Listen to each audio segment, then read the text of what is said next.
Hello everyone and welcome to the channel. In this video, I will show you exactly how to change your ringtone on an iPhone.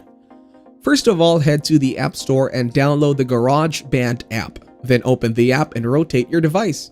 Click on Continue and select the audio recorder.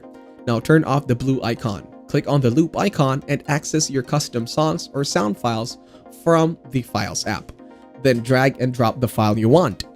Customize it by trimming unnecessary parts and click on the down arrow icon to save it. After renaming your file, click on My Songs. Hold down the file and select Share. Now choose the format for My Song and you can choose the song, ringtone, or project from here. Tap on Ringtone option to create a custom ringtone for your iPhone. Choose Ringtone, export it, and decide whether to use it as a sound or in settings. That's it, a quick computer-free and free method to set any song as your iPhone ringtone. If you enjoyed this video, like it and share your comments or questions below.